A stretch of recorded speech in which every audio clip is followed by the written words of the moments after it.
Day one, Monday, was a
to the house.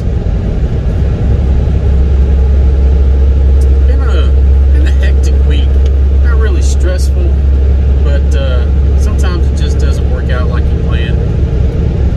This week and last week, and I've had to fight for these rates. I don't know if rates are coming down. Hadn't done any research in the past few weeks. But for these short runs that I like to do around the house, I just had to fight for the money. Normally, you know, if you get these runs around 200 miles, you can get them for $4 a mile all day long usually. And they've been listing them for less and less. Hopefully that doesn't keep up into next week. But so that the first load of the week kind of tripped me up. I had a good plan going. It was a load I was supposed to pick up right near the house and take it down to Houston and you know, kind of go from there. But when I got over there, I wasn't able to get to the trailer. It was in a mud hole. So this is what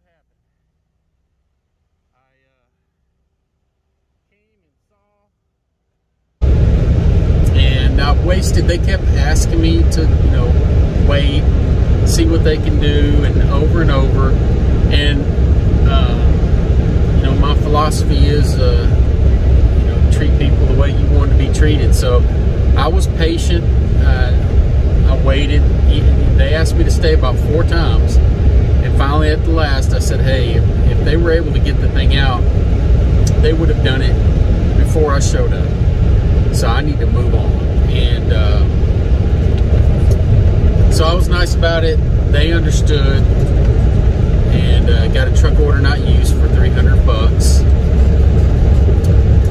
So I was not far from the house, and there wasn't anything on the load board that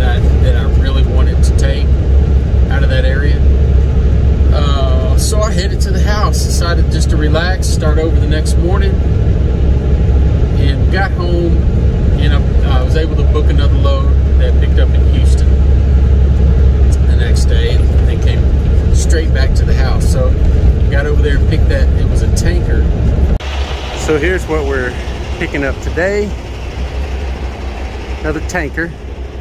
It's going from one rental place to another.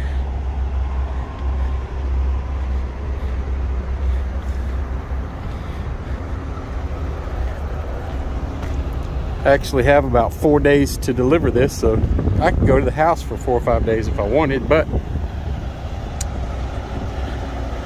think we're gonna go straight through. It's only 200 miles. I picked that up and came straight back to the house, and I love those runs like that. You know, they paid well over $4 a mile. Went just about 200 miles. Came, you know, right through the house where I could spend the night at the house. It took me an hour to get, you know, where it was going the next morning to deliver it. So, real easy, nice run. And so I got over there the next morning, delivered that. This is the usual scenario. I'm hauling a tanker. You saw a picture of it there. And now delivering it to the other end, and it's usually pull up in the yard and they say, just drop it over there by that tank or something like that. Something real simple. Not having to spot it in some DC yard or something like that. I've been to this yard a few times already. This is a United rental, and they do, as you can see, a lot of frac tanks, and then other equipment too, but what I got on here right now is just a regular old tanker trailer. And looked around, like I said, it was just they were beating me up over the rates, and just there were a few short runs that were on the load board at that time, but nothing I was going to take for $1 or $1.50 a mile.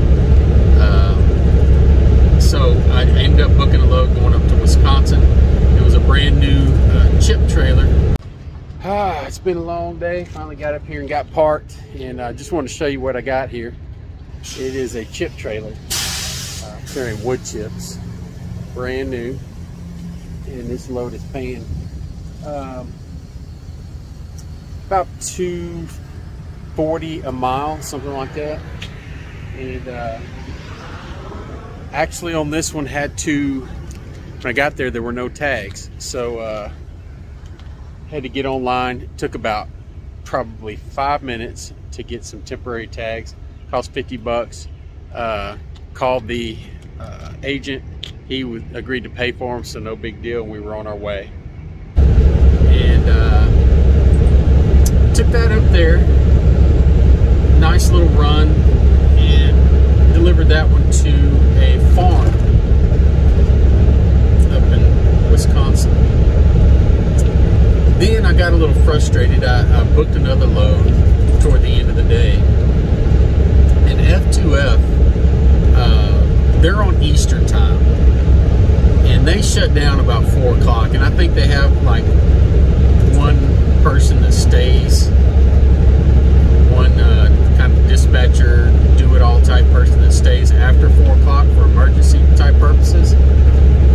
And so what happens when you book a load with a brand new agent, f2f and the agent need to trade some information.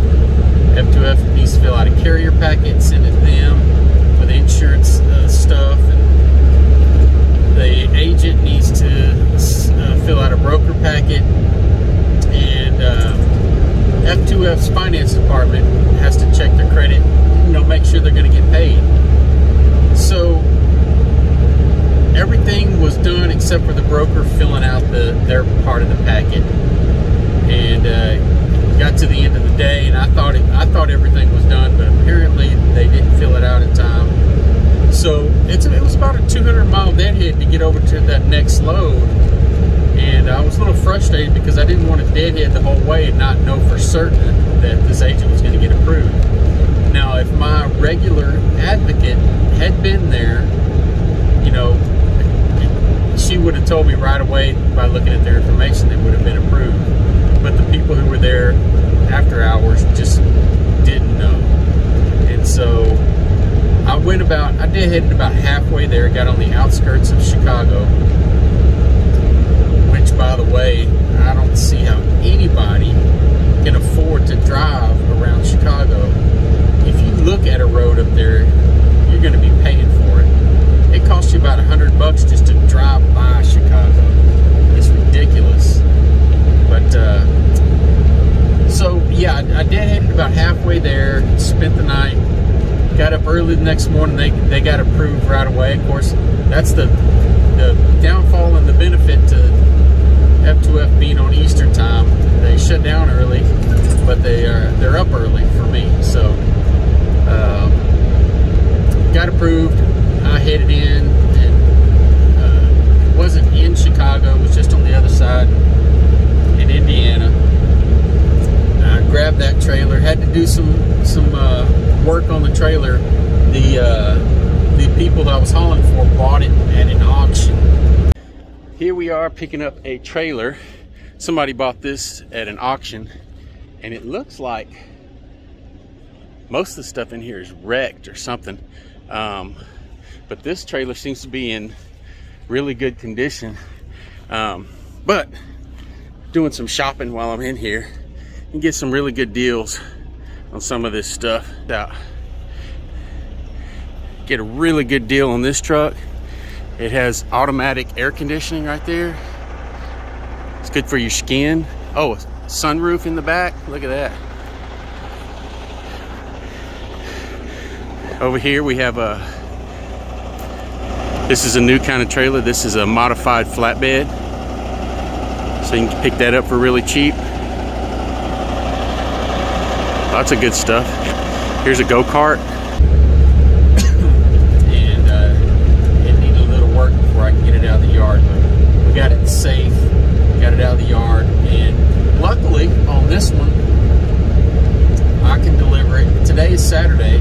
If I wanted to, I could drive on into Houston and deliver it. And he said I could drop it off anytime.